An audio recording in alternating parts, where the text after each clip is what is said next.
मोदी ने अडानी को दूसरे नंबर का सबसे अमीर व्यक्ति बना दिया है। अब मोदी एलन मस्क को भी पीछे छोड़कर अडानी को सबसे अमीर व्यक्ति बना देगा। मोदी हमारा पैसा लूटकर अडानी को दे रहा है। वहाँ अडानी भाई साहब जो थे वो छक्के मार रहे थे और एलन मस्क जो थे वो पसीने में हो रहे थे, पर भारत में कामचोर जो थे वो काम करने के स्थान पर अडानी को गालियां दे रहे थे। परंतु अडानी कैसे पहुंचा दूसरे स्थान पर और अपने पौरुष के बल पर बना व्यक्ति वो फिर भी गालियां खा रहा है मोदी के साथ। देखेंगे, आज बने रहिए हमारे साथ, देखते हैं आज का कार्यक्रम।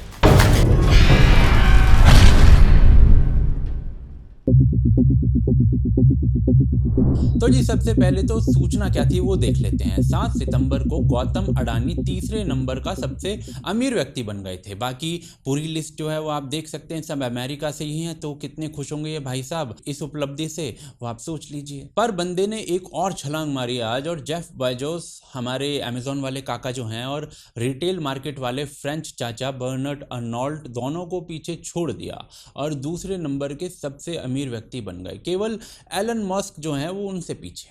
वैसे तो ये खबर अच्छी थी, परंतु भारत में कुछ चमगादड़ ऐसे हैं कि उन्हें कुछ अच्छा नहीं लगता है। शादी के फूफा मनुष्यत फैला गए, तो कुछ घंटों में ही अडानी फिर तीसरे नंबर पर आ गए, कुछ मार्केट गिरने पर। लेकिन मंडे फिर आ जाएगा तो भाई जो है वो फिर से दूसरे नंबर पर आ जाए, ये संभव है। परंतु इस सीमिंगली अच्छी सूचना पर भारत के पत्थर दिल चमगादड़ खून चूसने वाले वो ग्लोबल हंगर इंडेक्स से तुलना करते हुए उन्होंने कहा कि ये देखो, इसे कहते हैं विकास। टीआरएस के ये भाई साहब है जो स्क्रीन पर आपको दिख रहे हैं, इन्हें डबल इंजन की ये सरकार दिख रही है। कुछ इस प्रकार के जो कार्टून्स थे वो सोशल मीडिया पर भारत दर्शन कर रहे थे, और कुछ ऐसे मीम्स जो थे वो भारत में वायरल हो रहे हैं। जैसे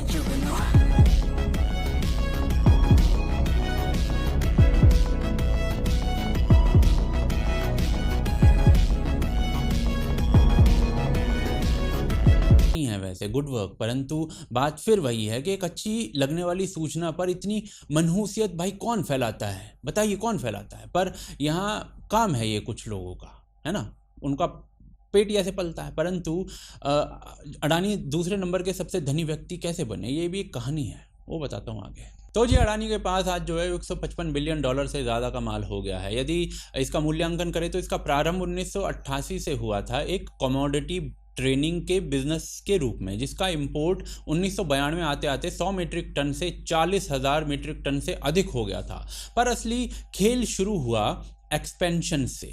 1997 में भाई साहब इंफ्रा प्रोजेक्ट्स में आ गए और मुंद्रा पोर्ट पहला प्रोजेक्ट बना इनका। 1998 में इनका पहला जहाज यहाँ पर डेक हुआ, और फिर इस पोर्ट पर मिनरल लैंडिंग की वजह से अडानी ने कोयले की ट्रेडिंग भी चालू कर दी, और इसी पोर्ट के पास स्पेशल इकोनॉमिक जोन्स खुलने लगे, तो कंपनियों ने आयात निर्यात वगैरह जो था वो इसी पोर्ट से प्रारंभ कर दिया। कोयला था तो फिर थर्मल पावर के क्षेत्र में भी भाई साहब आ गए। 2000 में जिस ग्रुप का टर्नओवर 3300 करोड़ का था, 2013 में वो 47,000 करोड़ का हो चुका था। 2009 से 2012 तक अडानी ऑस्ट्रेलिया में कोयले की खदानें एक्वायर करना प्रारंभ कर चुके थे, इंटरनेशनल जा रहे थे। आज Adani mines, ports, power plants, data centres, airports और पता नहीं किस किस बिजनेस को चला रहे हैं, और एलन मस्क से पहला नंबर छीनने के लिए तैयार बैठे हैं। और इनके भविष्य के भी प्लान्स हैं भाई साहब। अब क्लीन एनर्जी के क्षेत्र में $70 बिलियन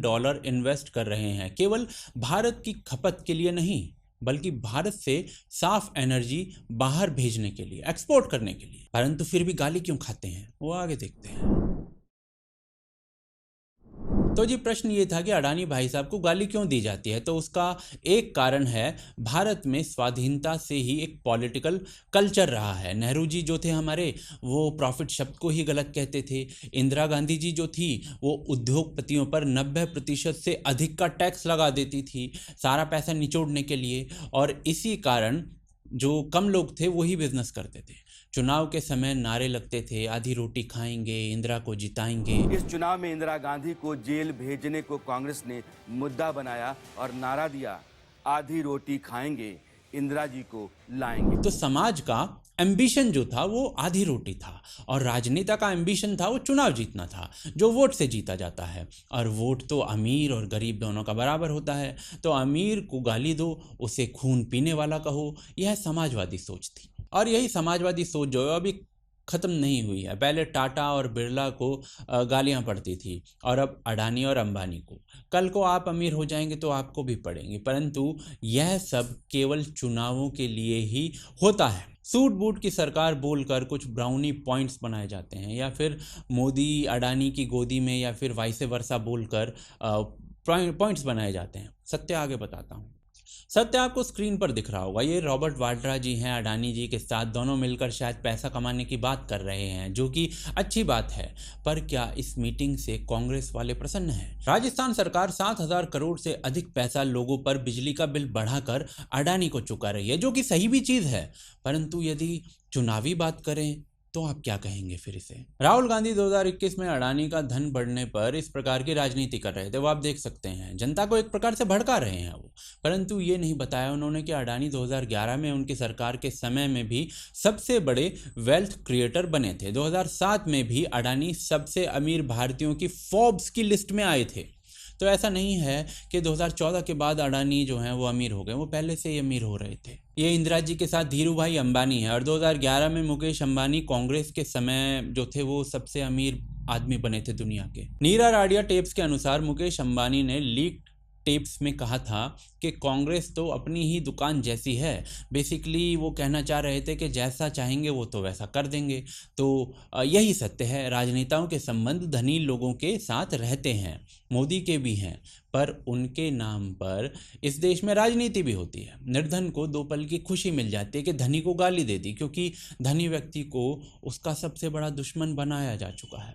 विदेशों में लोग अपने उद्योगपतियों का सम्मान करते हैं। स्टीव जॉब्स और बिल गेट्स जो हैं वो उदाहरण है, परंतु भारत में पेलते हैं, जबकि उद्योगपति वहाँ भी क्रोनी है और यहाँ भी उसका स्वार्थ है। परंतु यही तो मार्केट इकोनॉमी है मेरे भाई। लालच और स्वार्थ, पैसा कमाने का या काम करने का, उसके लिए उद्योग, उद्योग से नौकरी, नौकरी से लोगों के पास फिर पैसा, और उस पैसे से सामान खरीदना, अन्य उद्योग चलना उसकी वजह से। यही तो इकोनॉमी है। परंतु यहाँ के लोग इस चक्र को अभी समझते नहीं है शायद।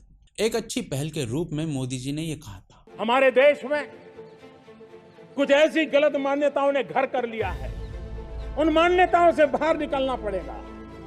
जो देश की वेल्थ को क्रिएट करता है, जो देश के वेल्थ क्रिएशन में कंट्रीब्यूट करता है, वे सब देश की सेवा कर रहे हैं।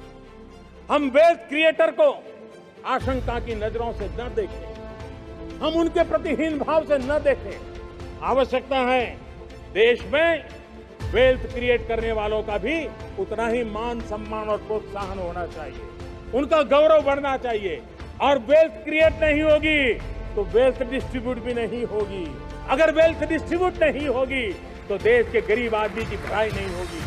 तो जी अब ये लोग जो हैं वो कब तक रोएंगे अडानी के अमीर होने पर, मैं नहीं जानता हूँ। आप जानते हो तो आप हमें बताइए। सपोर्ट कीजिए। मैं यूपीआई और पेट्रियन के थ्रू उनके लिंक जो है डिस्क्रिप्शन और पिन कमेंट में मैं दे रहा हूँ, और स्क्रीन पर भी आप देख सकते हैं। आप देख रहे हैं आज की ताज़ा खबर। जय हिंद, जय भारत।